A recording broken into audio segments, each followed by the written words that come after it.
So good afternoon, Neepawa Rotarians. This is a new thing for me. I've never been around the Rotary Club before, but I hear an awful lot about it from Wayne and Diva Maria at Toastmasters. Thank you for giving me this opportunity to tell you a little bit of my life story and my journey to become a full-time artist. I want to thank Wayne and Diva for their constant encouragement, and obviously Diva Marie's struggles with the technical support. Thank you very much. As Berg said, I am Kathy Lewandowski. I live with my husband and my one remaining foster son, about 40 minutes north of here, 6 miles northwest of the village of Kelwood. I don't know how many of you know where the East Park Gate is, Riding Mountain National Park. As the crow flies, I'm about a mile south of that, so you get the general vicinity. We live on 20 acres of the farm where I grew up, so I've lived there most of my life. And you know what? I never get tired of it. I really love where I live. So my talk today is entitled Bloom Where You're Planted. I heard my mother use this saying over and over again. But she not only said it, she lived it. She was a person with very limited monetary resources and lived through extreme tragedy. But with her faith and her ingenuity and her resourcefulness, she really did bloom where she was planted. So she was a great example to me. Can you all hear me? Yeah. This is my identity statement for my business plan. I am a visual artist, and even though a great deal of my life has been dedicated to a lot of other roles, just like Shakespeare said, you know, we play a lot of different parts. And I know each one of you have done the same thing. But throughout it all, there was this thread of creativity. There was a thread of being an artist that fed my life and was very, very important to me. And in the last 9 years, I've really focused on the beauty and the extraordinary things that can be found in the ordinary. The things that can be found in any environment wherever we live. I do not need to live in Paris or New York or Toronto to be a successful artist. And I'm a really big believer in rural Manitoba artists. Even there's a big divide between Winnipeg and the artists that live in rural Manitoba. And we are just as valid as anywhere else. And so I've really been looking closer at the areas of my life that, you know, had kind of become mundane. One of those areas with Riding Mountains themselves, where I live. They just become wallpaper to me, really. And I began looking closer at them. And I actually did an exhibition for the Brandon Art Gallery last fall. They asked me to do it. And part of it hung here in January. So I took photographs between the village of Riding Mountain and the village of Laurier for 4 years. And from that, I interpreted 17 pretty large paintings. I'm doing another show in Clear Lake. It's called this show is called Riding the Edge, and it's called Riding the Edge, the sequel. It will be in Clear Lake in the summer. So the other joy that I have is encouraging and inspiring others to look closer at their environments and blooming where they're planted. Throughout this talk, you will see images of paintings that I've done and drawings. For time constraints' sake, I will only give a little explanation about some of them. This is called Ominous Wonder. It's pretty hard to see it from here, but it's actually 4 feet by 13 feet long. It's actually done in 2 parts, which is called a diptych. It comes from the larger exhibition called Riding the Edge. So how did I get here? And how did my garden grow? And as I said, most of my life I have not been a full-time artist. It's always been an extremely important thing to me. I've used it in the community, I've made posters, I've done backdrops for theater, I've done a lot of things. Made big signs for the highway and all that kind of stuff. Free. None of it was paid. So I have used it. But predominantly, the roles that I have played have not been one as a full-time artist. And I think all of you, as parents, probably most of you, can relate to all the different roles that we play in our life. This is a painting also from Riding the Edge. It's called Mum's Road. This is the part of the escarpment where I actually live right now, where I was born, where I grew up. And I was very fortunate. The province of Manitoba has purchased 2 of these paintings from this show. This painting now hangs in the Library Services boardroom in Brandon, in the Scotia Towers. The other painting that they bought, and we'll see the image of that a little further on down the road. So the first role I played was the country girl. And I am still a country girl. That's why I wore my plaid shirt. I love the farm. And as I said, I still live on 20 acres of where I grew up, the farm I grew up on. And when I was a kid, if I wasn't drawing, I was on my horse. And if I wasn't on my horse, I was drawing. I did have chores. My mother sold eggs, and my job was to gather the eggs and wash them. I really hated it. I had to weed the garden, and I had to dust on Saturdays. You know how in those days everybody did a certain thing on a certain day. You had to, iron on Tuesday, and you did the laundry on Monday, and I had help with all that. When that was done, I was outside or I was drawing. And I really hated to leave. Unlike so many of my friends, they couldn't wait to get away from the farm. I didn't want to leave. But I was a girl, right? I had 2 older brothers. Nobody even considered that I might want to farm. I mean, I didn't either. I didn't even think about it. But I could draw. And so, thankfully, my parents and my teachers inspired me to go to Red River College to take advertising art. They did not encourage me to take my Bachelor of Fine Arts because they did not want me to be a starving artist. So, in 1974, I graduated, majored in illustration. This is a self-portrait that I did. I look a little bit different at 19. This is a caricature I did of myself around the same time. Now, I've adapted this caricature, and you will see that a little bit later to look a little more like me now. And there's the plaid shirt can again. This is a drawing. And again, images like this just don't do it justice. This drawing is actually 3 feet by 11 feet long. It was done as part of my thesis show at Brandon University. It's a wonderful thing that you get to do when you do your Bachelor of Fine Arts there. It's not something that happens in larger universities because they're too big and they have too many students. We actually got to do a full exhibition, which is a big deal. I probably spent 1,200, 1,500 hours on that exhibition. And you learn a lot, you grow a lot. And as I said, I look for things, the extraordinary and the ordinary. This entire show was based on the images that I discovered within my moth-eaten red cabbages. When I used Photoshop and manipulated these things, I found these incredible shapes and almost another universe within my moth-eaten red cabbages. So this drawing is one of the pieces that was in that show. I named it after my husband, Gordon Grant. And his name is Lewandowski. My name is actually McCrae. I'm really a McCrae. I'm not a Lewandowski. Lots of people think I'm from Polonia. So in 1977, I started a role that I'm still in. I became a spouse. We celebrated our 40th anniversary this year.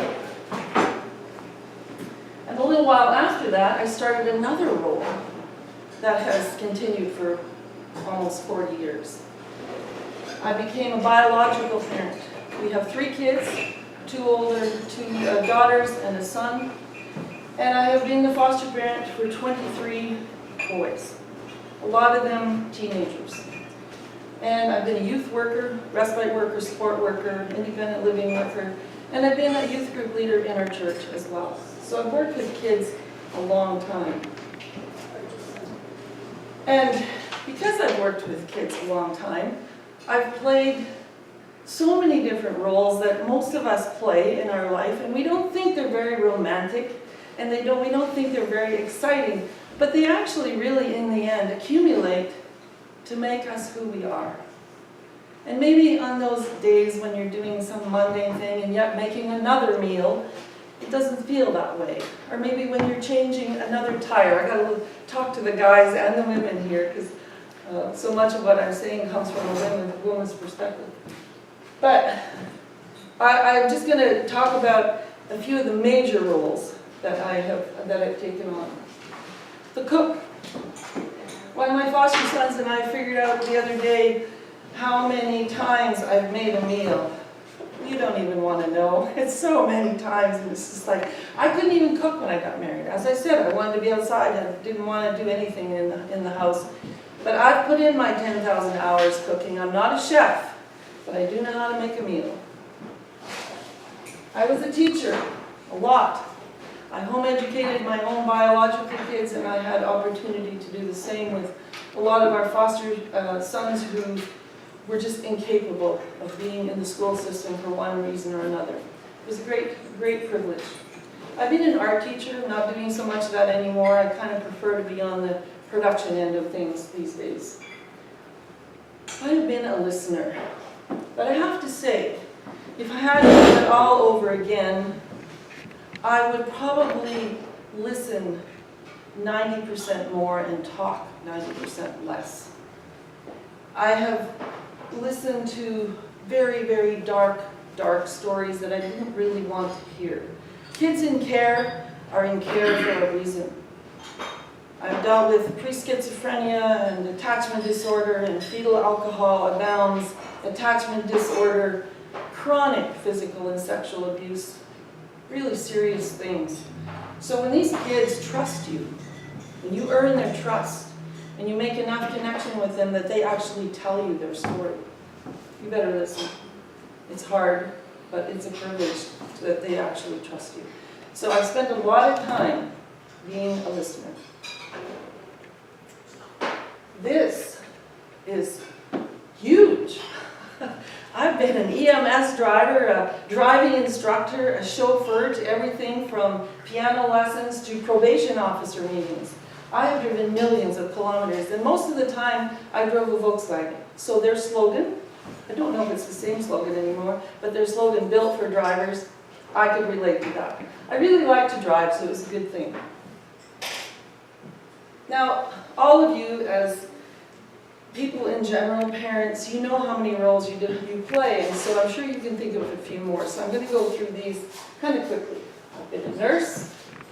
I've been a referee. You have 4 big teenage boys in your house that really don't have much allegiance to one another. Sometimes you gotta break up the scraps. I've been a sports enthusiast. I'm an event planner. I don't know how many birthday parties. I've been a sleuth. And a financier and a problem solver, kept the books. Cheerleader. Everything from I want to be a rock star to I want to be a world famous skateboarder. We've had a large skateboard ramp in our backyard at one time. And of course, I've been the maid.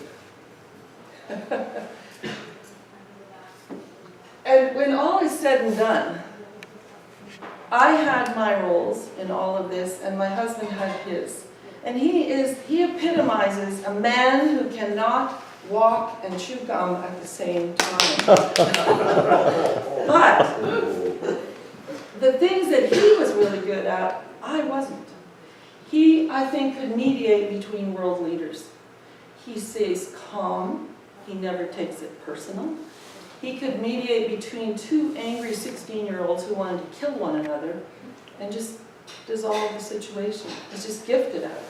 He makes a connection with kids so fast. He makes connections with kids with just eye contact sometimes.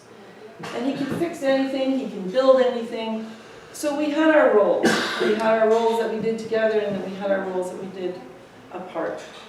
But in the end, when I think about myself, I was really simply the conductor.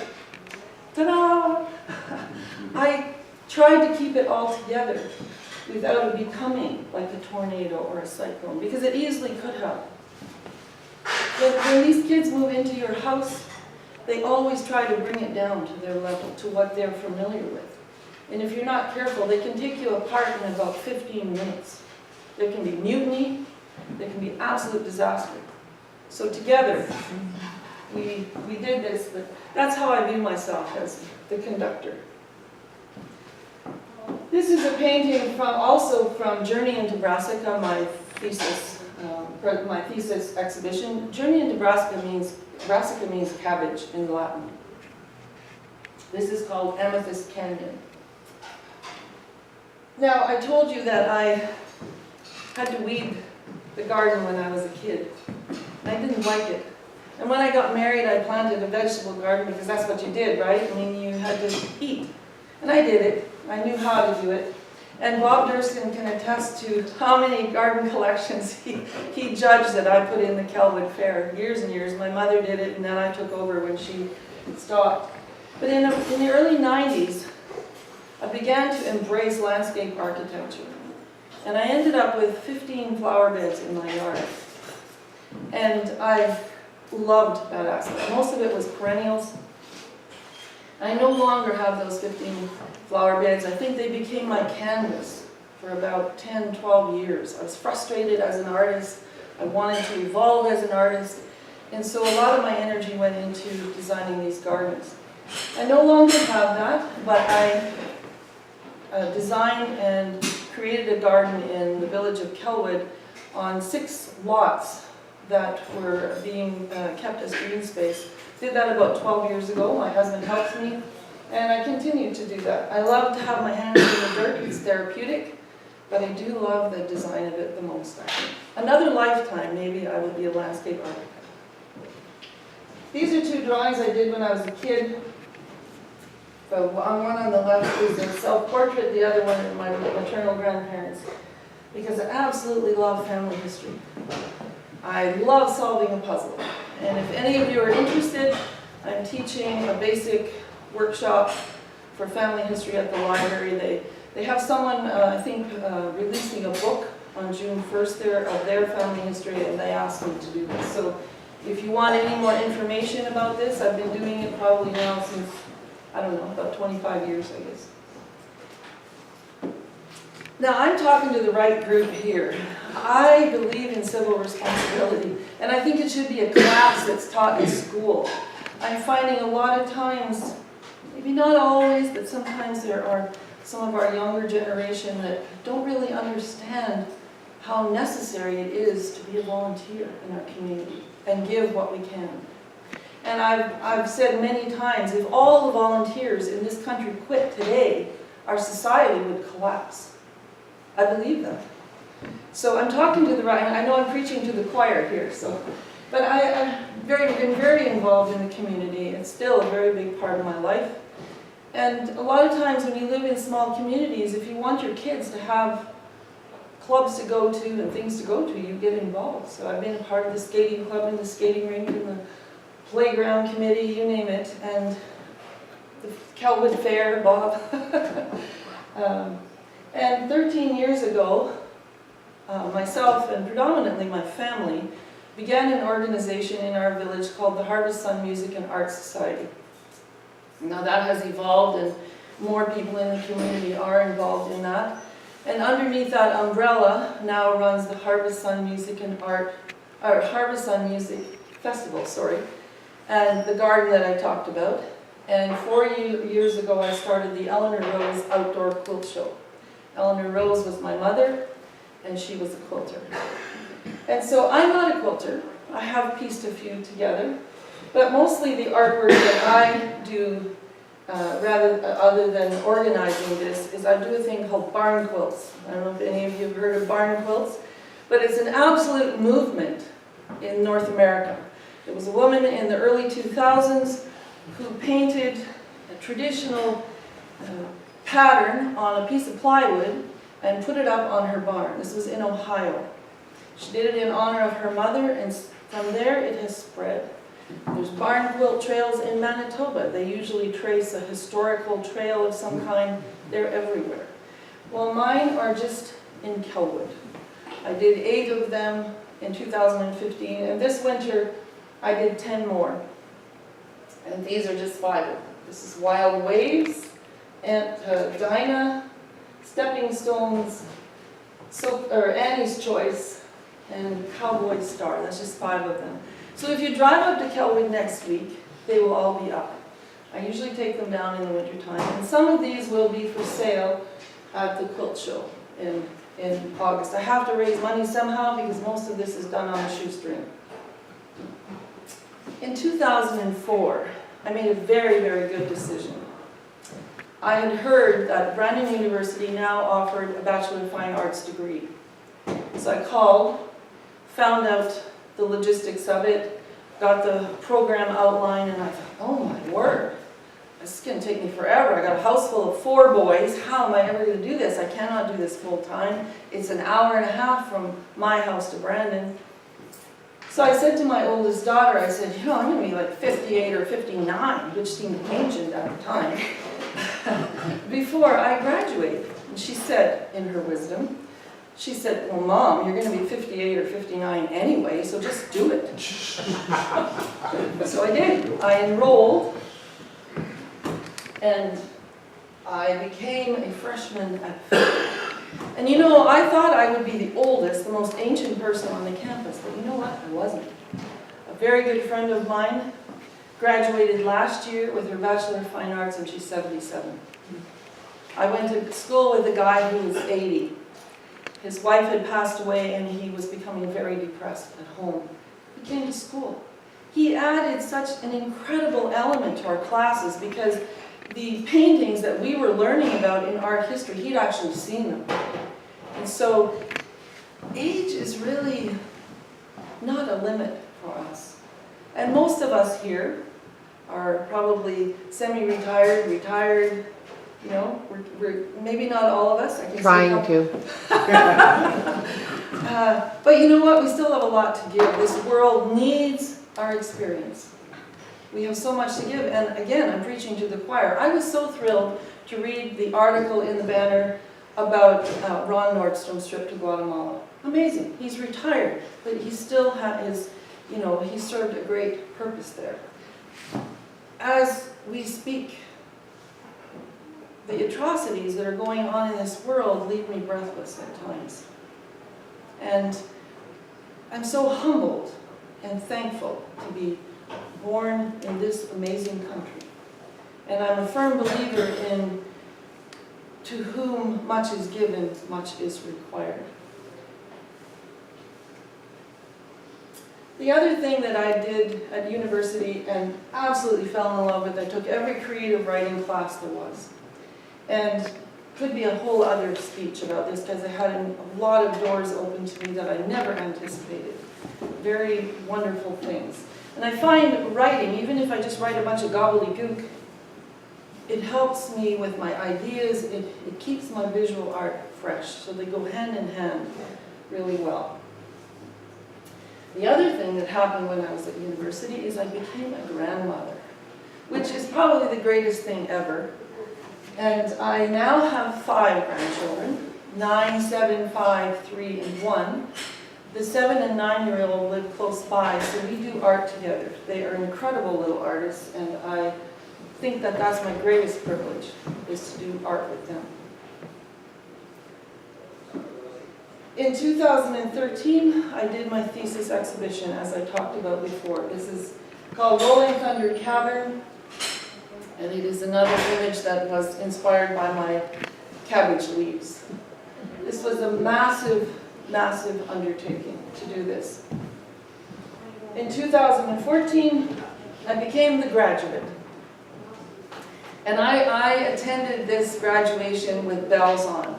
In 1974, when I graduated from Red River, I was way too cool for that establishment crap. I was actually hitchhiking to Vancouver on my graduation day. Could have cared less. So with a few years and a little immaturity under my belt, I attended this graduation with great gusto. It felt like such a wonderful accomplishment. This is the other piece that the province bought, and I have the privilege of delivering this to the legislature on May 30th and having a tour of their collection, so I'm very excited about that. After I graduated, I became a Toastmaster, and really, it's why I'm here today. I had always wondered about Toastmasters. I'd always heard about table topics, and I knew at one point they met in the back of the chicken corral, and it was stayed in the back of my mind. And so when I was done university, I thought, And it has been a wonderful thing. It's a club that's right in your town, and you really do learn a lot about public speaking. It's an encouraging group. I would encourage all of you to check it out. This is called Norgate Sunset. Norgate is actually the district I live in. It's 3 pieces together. It's about 20 feet long. It actually hung on that wall in there. And so I get to be the full-time working artist in 2017. And there's a caricature of me now. I weigh a little bit more than I did on the other one. And I feel a great privilege to be able to do this. So I looked up your website. I don't know when the last time you read that. That's a really I don't know if that's your mission statement, but that's what I read on the website, and it really is amazing. So I just thought I'd remind you of that. So I'll leave you with one last thought.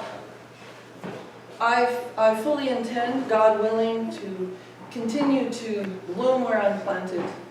And I know that all of you have bloomed where you're planted, but I would really encourage you to add new flowers in your garden. You know, try out some new things that you haven't done yet.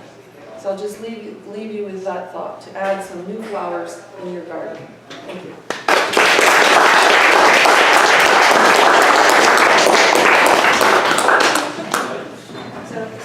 It's my privilege to say thank you so much on our behalf, Rotary Club, to say thanks so much to my friend and fellow Toastmaster, Kathy Lewandowski. It's a privilege to give you this Rotary pen, and I'm so glad you suggested to come. It was wonderful, was it not?